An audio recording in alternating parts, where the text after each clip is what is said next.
Olá, seja bem-vindo a mais um Direto do Legislativo, programa realizado em parceria com o Jornal à Tarde, que publica em página inteira as entrevistas realizadas aqui e a gente sempre com foco na atuação parlamentar, nos projetos de lei, na visão política de cada um dos deputados da Assembleia Legislativa da Bahia. Neste programa, nosso convidado, deputado Samuel Júnior, do PDT, a quem já dou as nossas boas-vindas. Um prazer tê-lo aqui conosco. Seja bem-vindo.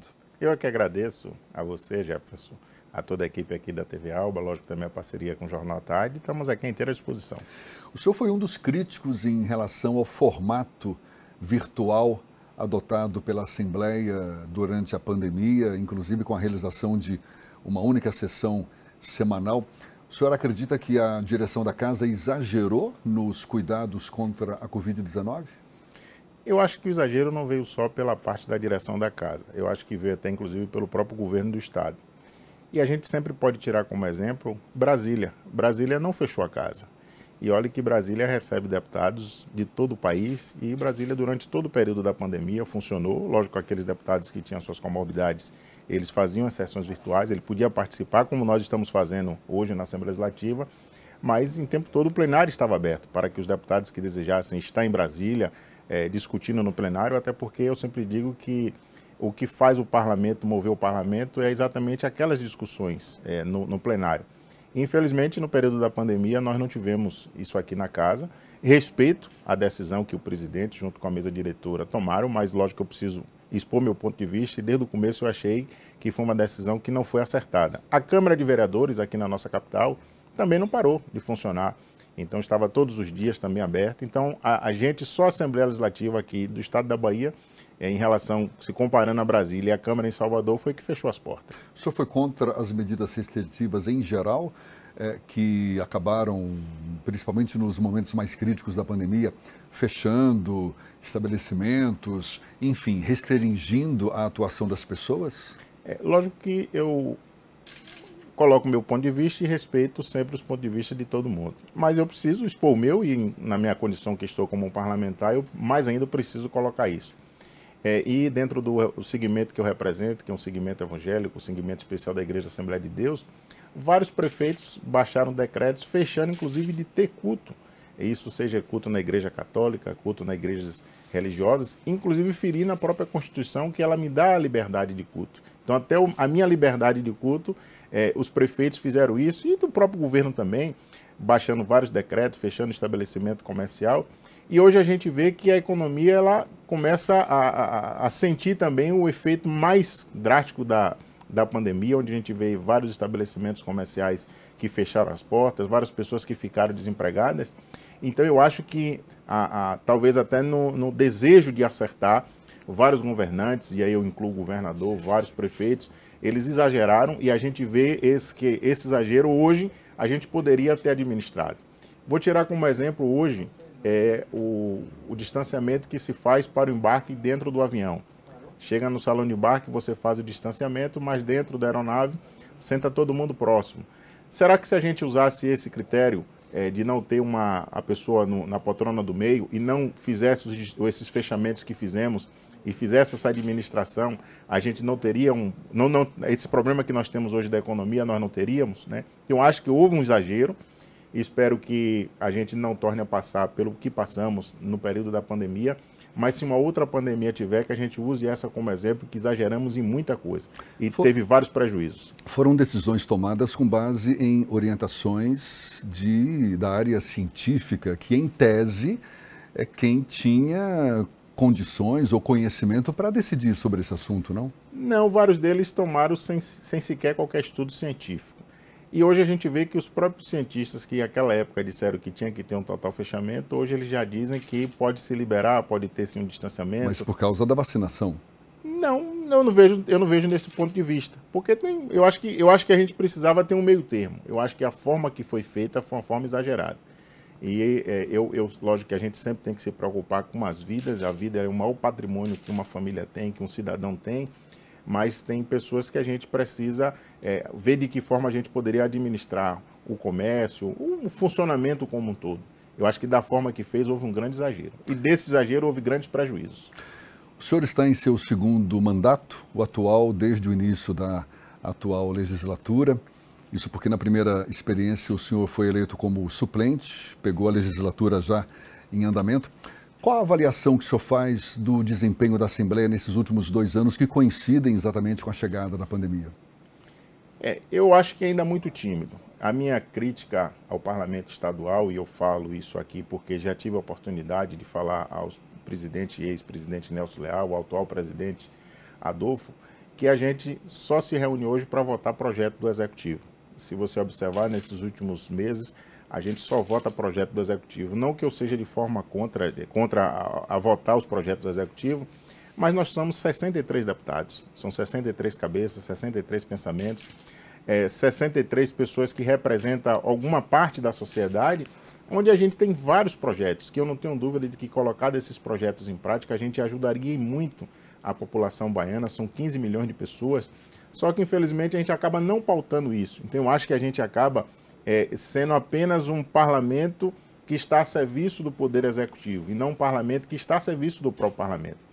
Eu sempre digo, Jefferson, que os poderes eles precisam ter essa harmonia natural, o parlamento, o legislativo com o judiciário com o executivo com o legislativo, mas a gente precisa ter uma independência. E eu acho que uma forma de mostrarmos a nossa independência é também a gente pautar o projeto dos deputados. E se o governador não quiser sancionar, ele volte para aqui e a gente torna a dizer que não, que o projeto é legal, o projeto é viável.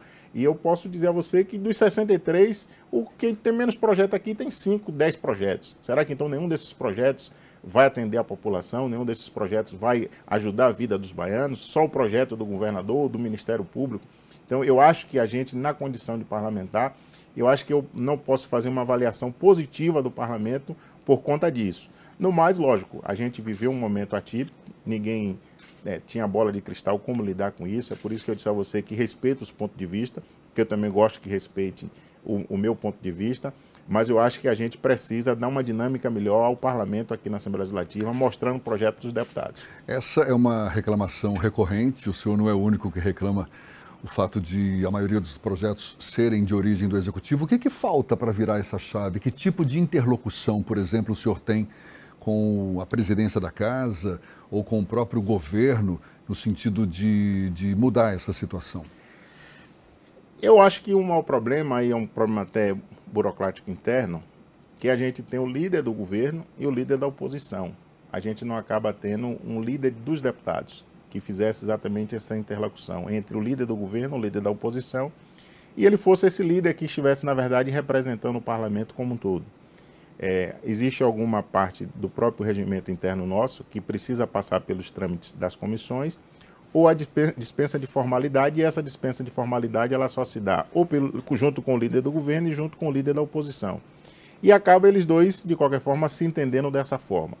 Eu acho que também, e aí com muito respeito, e tenho muito respeito, até porque eu aprendo isso desde berço, a respeitar a quem Deus colocou como meu líder, então hoje o líder Adolfo, mas eu acho também que falta uma boa vontade. Eu acho que o presidente poderia ser, quem sabe, esse líder dos deputados e colocar também, porque quem faz a pauta do dia é a presidência, colocar projetos dos deputados, exigir que a Comissão de Constituição e Justiça dê celeridade para que passe pelas comissões, em especial a comissão, a CCJ, e a gente possa pautar esses projetos e votar aqui vários projetos. Eu fui membro da Comissão de Constituição e Justiça, da CCJ, que é a Comissão de Constituição e Justiça, a gente analisa lá, tem mais de 5 mil projetos, e a gente não pauta. Hoje, no dia 22 de dezembro, a gente tem aí aproximadamente 10 projetos do Executivo que vamos votar. Não tem um projeto de um parlamentar. E a gente já tem mais de 6 meses nessa mesma condição. Quais são suas principais bandeiras aqui na Assembleia, deputado? Defender a família tradicional, o segmento evangélico. E aí, Jefferson, me permita fazer um comentário. Eu sou um parlamentar e respeito todas as pessoas, respeito todas as opiniões, conforme aqui falei anteriormente. Respeito as pessoas que têm as suas opções, seja ela de natureza religiosa, de natureza sexual, mas a gente não pode permitir que essa inversão de valores que a gente vê nos últimos dias fazer, em especial com as nossas crianças. Eu acho que a Bíblia diz que ensina a criança no caminho que deva andar. E quando ela crescer, ela não vai se desviar. Eu sou um jovem de 42 anos que fui ensinado nesse caminho. Lógico que quando eu pude me entender, e aí com os mais velhos dizia, pai, deixa quando o menino se entender como gente, né? Então eu acho que quando ele tiver essa maturidade de ele ter a sua opção religiosa, a sua opção sexual, que ela siga seu fluxo. Mas hoje o que a gente vê é uma invenção de valores. E a gente, como parlamentar, lógico que a maioria dos projetos ele vem de Brasília, mas a gente não pode ficar de braço cruzado. Então eu acho que a minha principal bandeira aqui como parlamentar é defender esses valores. E, lógico, defender o segmento ao qual eu represento, que é o segmento evangélico. Eu sou membro da Igreja Assembleia de Deus há 42 anos que participo dessa igreja. Eu sempre digo que um homem que sou hoje, eu agradeço a Deus e à minha Igreja Assembleia de Deus. Inclusive, não faz muito tempo, o senhor criticou em suas redes sociais a publicação de uma história em quadrinho em que o super-homem aparece como bissexual. Como é que o senhor avalia o entendimento de que uma postura como essa representa discriminação ou preconceito contra quem tem uma opção de gênero diferente dessa família tradicional? A minha crítica foi aqui que eu comentei há pouco. Se a pessoa tem sua opção, deixa ela ter quando amadurecer. E quando você pega, e eu posso dizer isso, quando eu era menina, a gente tinha Jasper, Lion Man e tantas outras figuras que a gente assistia, e tinha até como os heróis em quadrinhos, chamava os heróis em quadrinhos. E quando você pega exatamente essas figuras e quer colocar isso na cabeça da criança, é exatamente o que eu falei, essa inversão de valores. E eu acho que eu não fiz um ato homofóbico, inclusive tem um jogador de vôlei que foi severamente criticado, inclusive foi colocado para fora, porque ele também se manifestou, porque ele acredita na família tradicional. E dentro disso a gente vê que, será que aquele rapaz, o ato de ele ter feito uma crítica, ele fez um ato homofóbico? E de fato o que é homofobia? Quer dizer, o fato de eu me manifestar o que eu penso, o que eu sinto, ou o que eu entendo, isso é um quadro de homofobia, né? E eu aqui, inclusive, fui ousado ao ponto de referendar uma encomenda, indicar uma encomenda para que esse jogador, mas dando a esse jogador exatamente pela coragem que ele teve de defender a família tradicional, né? E eu preciso continuar defendendo isso e vou continuar acreditando porque faço parte de uma família tradicional, fui criado e estou também criando minha família tradicional. Hoje sou pai de uma menina de 12 anos e de um rapaz de 16 anos. Eu estou ensinando a eles o que entendo que é certo para mim. Mas amanhã eles podem entender totalmente de forma diferente e eu preciso respeitar como pai. Eu posso até dizer a eles, rapaz, não foi isso que você aprendeu com seus pais. Mas é a opção dele, ele não deixará de ser meu filho. Mas eu oro e torço para que ele siga os caminhos que eu fui ensinado e que ensino eles.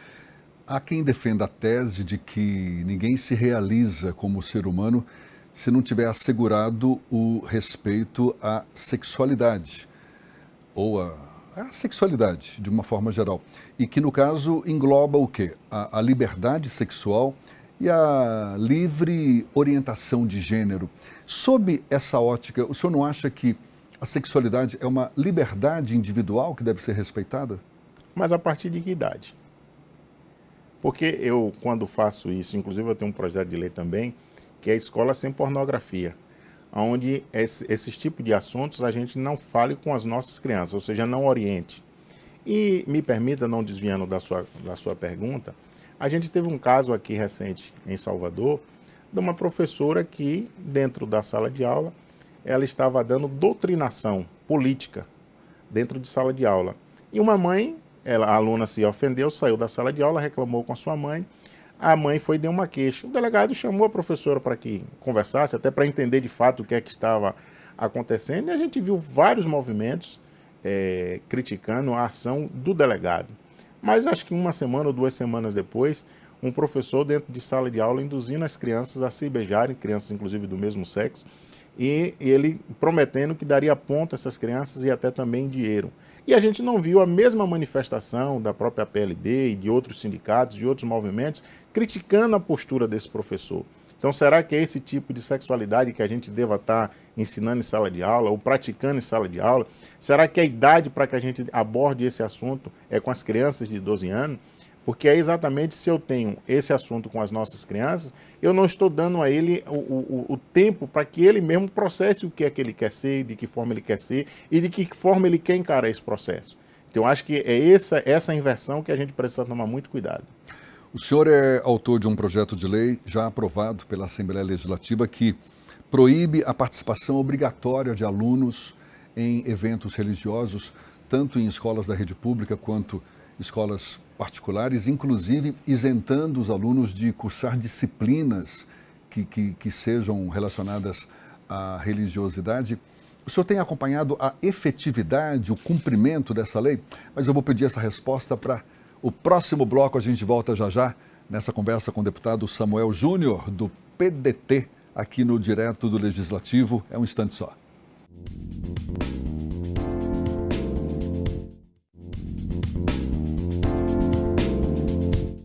Já estamos de volta com o Direto do Legislativo. Nosso convidado, o deputado Samuel Júnior, do PDT. Eu deixei suspensa no ar uma pergunta sobre seu projeto de lei já aprovado pela Assembleia Legislativa que proíbe participação obrigatória de alunos de escolas em geral em eventos religiosos. Qual a efetividade dessa lei, deputado? Primeiro, Jefferson, só dar uma explicação. São atividades valendo ponto. Na verdade, eu fui procurado por uma mãe de um aluno, que inclusive é da minha igreja, da igreja a qual faço parte, questionando porque o seu filho estava sendo obrigado a participar de uma atividade extracurricular e essa atividade valia ponto e é exatamente uma atividade de cunho religioso. E ela estava vendo que aquela atividade feria os seus princípios evangélicos, os seus princípios religiosos. E aí foi exatamente que me despertou e criamos esse projeto. Graças a Deus, entre tantos projetos que tenho como parlamentar e outros colegas aqui têm, esse projeto foi aprovado. E esse projeto exatamente proíbe que o professor obrigue as crianças, obrigue o aluno, tanto da rede pública quanto também da rede particular, faça esse tipo de atividade valendo ponto. E se o professor quiser fazer essa atividade, que aquele aluno que não quiser ou que não puder participar, exatamente porque fere seus princípios religiosos, a professora faça um outro tipo de atividade também para que o aluno não seja penalizado. E interessante que essa lei, ela não é apenas para o segmento evangélico, é para o segmento religioso como um todo. E eu posso citar um exemplo de uma família que é criada por famílias de matriz africana, e a professora, que a gente tem várias professoras também que são evangélicas, ela pode querer fazer algum tipo de atividade e que para aquela família vai ferir os seus princípios religiosos. Então a professora também vai ter que fazer um outro tipo de atividade para aquele aluno. Pode ser também uma família criada por pessoas que o pai seja ateu, de igual modo, da mesma forma. Então uma família que isso atende todo mundo, independente de sua crença, né? Apesar de a gente não ter essa fiscalização, mas eu fiz a publicidade que me caberia fazer e até então não tenho recebido reclamação. No ano retrasado, salvo engano, a gente recebeu uma cobrança de um aluno que estava passando por isso. Eu mandei a cópia da lei para ele e ele também não me votou mais fazendo reclamação. Então, acredito que ele conseguiu fazer essa administração com a escola, né? Então, eu acho que isso atende uma sociedade como um todo. Eu fui criado por famílias evangélicas, meus filhos são criados assim, e se a escola fizer qualquer tipo de atividade, meu filho vai dizer que ele não vai participar e não pode ser prejudicado. A professora vai ter que fazer uma outra tipo de atividade para que ele também não perca esses pontos. É uma lei que, de certa forma, vai de encontro ao direito da liberdade de crença, não é verdade? Independente de qual seja. Independente de qual seja. E que, de certa forma, remete ao direito da liberdade sexual também, aquela questão que a gente estava discutindo exatamente. Um pouco atrás, não? Não, com certeza. E aí defende todo mundo. Lógico que o que me originou a fazer o projeto foi uma reclamação de uma mãe evangélica, mas entendi de que eu não poderia apenas restringir esse projeto de lei apenas para o segmento evangélico. Mas em relação à liberdade sexual, o senhor tem restrições? Tenho. Mas a lei, aí não fugindo da pergunta da lei, a lei ela não trata do assunto. A lei trata de atividade religiosa, não, eu sei. de qualquer natureza. Apenas disse que, pelo fato de defender o direito à liberdade de crença, a gente poderia fazer uma analogia, não sei se o senhor concorda, mas a liberdade de escolha sexual, que é um direito das pessoas também. Não deixo de ser, de forma alguma, mas que eu preciso respeitar a criança. Mas eu preciso ensinar os meus filhos dessa forma, não. Eu ensino meus filhos a ele respeitar todo mundo, independente de sua crença, independente de sua raça, de cor, independente disso. Eu preciso ensinar as crianças a respeitar o próximo. Eu, por exemplo, fui criado pedindo bênção aos mais velhos. E os mais velhos a gente chamava de tio, independente de ser parente ou não. Quer dizer, mas hoje a gente já não vê esse mesmo cuidado com as nossas crianças de hoje. Quer dizer, hoje até os próprios filhos chamam o pai de você, não tem esse tratamento. Lá em casa, graças a Deus, até hoje, meus meninos não pedem a bênção quando acorda ou quando vai dormir, porque essa foi a criação que eu tive. Então, assim, será que esses valores a gente tem que jogar ele fora? Esse respeito que a gente tinha ao próximo. Me lembro que na rua que morava, eu fui criado ali no São Caetano, a gente tinha os vizinhos como tio, né? Ali todo mundo era como se fosse uma família. Então, quer dizer, essa falta de respeito, eu acho que a gente precisa resgatar isso e ensinar esses valores aos nossos filhos, às nossas crianças, a essa geração. Amanhã, o menino quer seguir sua vida de uma forma diferente, ele foi ensinado o caminho do bem, ele foi ensinado o que é correto. Sobre política, deputado, o senhor não se considera um bolsonarista, mas defende o governo Bolsonaro, inclusive uma posição que provocou um mal-estar dentro do PDT, que é o seu partido, que em tese é contra o governo federal. Como é que o senhor explica melhor essa situação? Primeiro, eu sempre digo, Beltrão, que hoje o que o Bolsonaro defende como presidente é coisa que nós sempre defendemos como evangélico. Lógico que tem alguma coisa que eu acho que ele exagera um pouco, mas em tese, os princípios que Bolsonaro defende são os princípios que a igreja sempre defendeu. Lógico que hoje, na posição que ele está, isso acaba tendo um efeito muito maior da linha de sua defesa. E quando eu digo que eu não sou bolsonarista, é porque eu não sigo Bolsonaro cegamente. O que é discordar de Bolsonaro, eu falo e discordo com muita tranquilidade. Mas eu acho que o Bolsonaro hoje, às vezes ele peca um pouquinho, porque ele acaba exagerando um pouquinho no que fala, mas a gente pode fazer uma avaliação do governo Bolsonaro, apesar de que eu vejo várias pesquisas, em especial dentro do segmento a qual eu represento, o segmento evangélico, eu posso lhe assegurar que 80% avalia como bem ou como bom o governo de Bolsonaro. Tem suas falhas? Tem, como todo governo tem.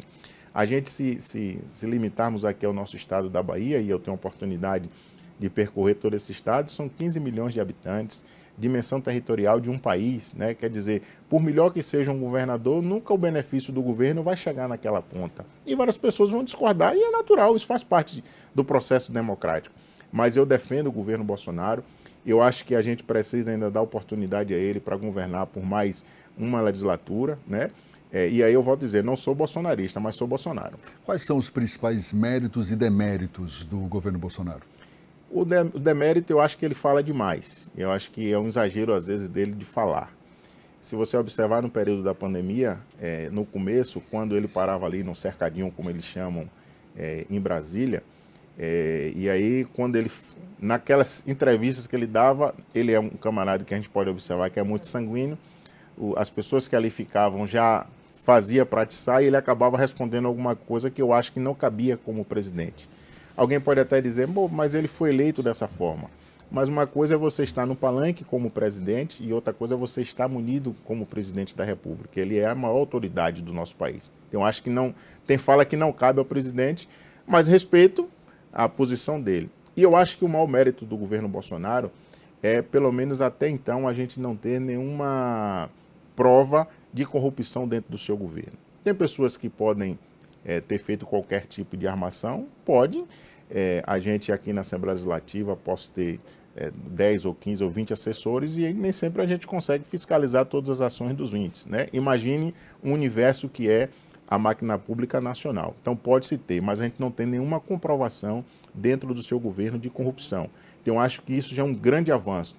Infelizmente, isso não era para ser um fato positivo, até porque eu sempre digo, eu fui criado, meu pai sempre me dizia assim, seja homem, se você não pode cumprir, não acorde, mas se você acordar, cumpra. Então, infelizmente, nos dias que nós vivemos hoje, a pessoa ser um cidadão de bem passa a ser uma grande coisa, onde era para ser um processo muito natural, né? Em especial na máquina pública. Então, acho que essa é a maior virtude do governo Bolsonaro. Como é que o senhor avalia a influência religiosa no governo Bolsonaro, especialmente evangélica, a ponto de o Planalto definir regras de comportamento e até escolha de cargos públicos com base em critérios religiosos? Primeiro, a vantagem de você ter um critério religioso é que dificilmente você vai encontrar um cristão, verdadeiro cristão, que seja malandro, que seja tretoso. Que ele primeiro é orientado pela Bíblia a devolver a César o que é de César e ser correto. Isso é um ensinamento que toda igreja, todo segmento evangélico dá. Segundo, foi o que eu lhe disse há pouco, que as pautas, algumas pautas que o governo Bolsonaro defende, são pautas que a igreja sempre defendeu. Então acabou se identificando com essas pautas. Segundo, que o governo Bolsonaro foi o governo que abriu as portas para esse segmento. Hoje nós temos, acho que 4 ministros que são evangélicos, né? E, lógico, ministros independentes de ele ser evangélico, mas são ministros que também têm sua função técnica. Então a gente percebeu que nesse governo, nós como segmento evangélico, fomos mais valorizados. E é natural essa reciprocidade. Mas o governo Bolsonaro, em tese, governa para todo o Brasil, que não é eminentemente evangélico. Nós temos aproximadamente 20 ministérios, se tem 4 ministros que são evangélicos, e eu estou dizendo, o critério exclusivo não foi o fato dele ser evangélico. Ele é evangélico e preencheu o quadro técnico. Não foi só eu pegar a pessoa e dizer, pai, você porque é crente, você vai ser ministro, seja lá de que for. A gente tem um exemplo agora da indicação do ministro André Mendonça, que é evangélico, mas é um camarada que tem sua qualificação, né? Ele veio ocupou várias atividades no governo federal como advogado, como jurista, foi secretário, ministro de Justiça, então, ou seja, é uma pessoa qualificada, mas é evangélico. Então, o fato de ele ser evangélico passaria a ser um desmérito, né? Então, essa abertura que o governo Bolsonaro deu ao segmento evangélico, a gente se sente representado, a gente estamos tendo o nosso espaço. Então, nada mais justo também de existir essa reciprocidade do evangélico com o governo Bolsonaro. O senhor se considera um estranho no ninho dentro do PDT? Eu acho que é mais ou menos o seguinte, aquele casamento que foi para aquele momento. Eu fui convidado para estar no PDT, eu tenho um parceiro que é o deputado federal hoje, Alex Santana, nós fomos convidados juntos para estar no PDT. Mas interessante, Jefferson, que eu deixei muito claro, quando estava chegando ao PDT, quais eram os nossos posicionamentos e aquilo que nós acreditávamos e aquilo que nós defendíamos, porque eu também só defendo aquilo que eu acredito. Então, assim, eu acho que o presidente Félix e o presidente Lupe não tem como nenhuma surpresa o posicionamento que nós estamos tendo hoje, porque foi uma condição que nós falamos naquela época, né? Lógico que hoje o PDT ele é protagonista da oposição do governo Bolsonaro e a gente não pode exatamente contra esse processo todo que o PDT vem exercendo junto com o governo Bolsonaro, mas uma coisa que também deixamos muito claro. Hoje nós estamos respondendo um processo no Conselho de Ética do PDT, não foi ainda concretizado, mas estamos aguardando. Como a gente já está há alguns meses da janela partidária, então nós vamos aguardar, ver como é que vai ficar essa decisão, para que a gente possa definir em que ninho nós vamos pousar. O senhor já manifestou interesse de se filiar ao PP, inclusive tem uma proximidade grande com o vice-governador João Leão, que é um dos caciques do partido aqui na Bahia. Está caminhando nessa direção? Em que pé estão essas Temos conversado articulações? Não só com o PP, mas inclusive com outros partidos. Lógico que o PP é um partido que nós temos uma grande simpatia, não só ao presidente estadual João Leão, mas aos parlamentares que fazem parte. A minha relação de amizade com o deputado Nelson Leal é muito grande, né? Então, assim, é uma pessoa que eu devo muito. Então, a gente tem conversado e buscado. Lógico que é uma decisão que a gente só tomará em março. Então, daqui até março, nós vamos usar a mesma linguagem que o presidente Bolsonaro usou recentemente, fazendo um namoro, né, com alguns partidos, para que em março a gente possa fazer esse casamento. Para a gente encerrar, deputado, o senhor já manifestou interesse de se candidatar à presidência da Assembleia Legislativa, inclusive já o fez isso em 2020, não teve sucesso. Qual argumento o senhor tem para convencer os seus colegas de que essa é uma boa opção? Primeiro, eu digo o seguinte, que todo soldado, quando ele entra no quartel, mesmo que ele entre na condição de soldado, o sonho dele é um dia ser o comandante-geral, ser o coronel. E eu posso dizer o seguinte, eu cheguei aqui na Assembleia Legislativa como servidor em 2003, recebia aproximadamente 2 salários mínimos. Então eu já venho de uma trajetória como servidor da casa. Então hoje estou exercendo meu 2º mandato como deputado. Então, quando você até falou de não tive sucesso, eu na verdade retirei a candidatura entendendo que nós estávamos participando de um processo que foi apenas na candidatura do Adolfo, dentro de um acordo onde todos nós concordamos com isso, né? Mas se Deus me der a oportunidade de renovar o meu mandato, quem sabe posso colocar o meu nome à disposição dos meus colegas, entendendo de que atenderei bem os servidores, porque fui servidor durante muitos anos aqui na casa, e posso também atender muito bem os meus colegas, porque estou deputado já exercendo meu segundo mandato, nesse caso o terceiro mandato. Mas, acima de tudo, eu acho que eu vou no contraponto dos presidentes que já passaram, e respeito todos eles, de a gente colocar projetos dos deputados para a gente votar, discutir projetos dos parlamentares. Possa ser até que o projeto não seja aprovado no plenário, mas quando eu trago ele para o plenário, eu trago para o meio da discussão. Então, eu acho que eu conseguiria dar essa dinâmica maior. E eu acho que o fator mais importante, Jefferson, é que eu não pertenço a grupo político. Eu respeito, volto a dizer, eu gosto muito da palavra respeito, mas eu não pertenço a grupo político. Eu sou um menino, um jovem, que sou da Igreja Assembleia de Deus. Então eu não pertenço a um grupo A, ou um grupo B, ou um grupo C politicamente. Então acho que nos traria até mais independência no processo, na condição de parlamentar. Lógico que a gente, para estar candidato, a gente se filia a um partido, e às vezes esse partido tem o seu direcionamento a um grupo político. Mas eu sou independente. Eu sempre digo que o meu partido vai ser sempre a igreja, e a igreja a qual eu represento. Deputado Samuel Júnior, muito obrigado pela sua disponibilidade. Até uma próxima. Eu que lhe agradeço, sempre às ordens. E muito obrigado a você também que acompanhou essa nossa conversa, esse nosso bate-papo. Até uma próxima também. Tchau, tchau.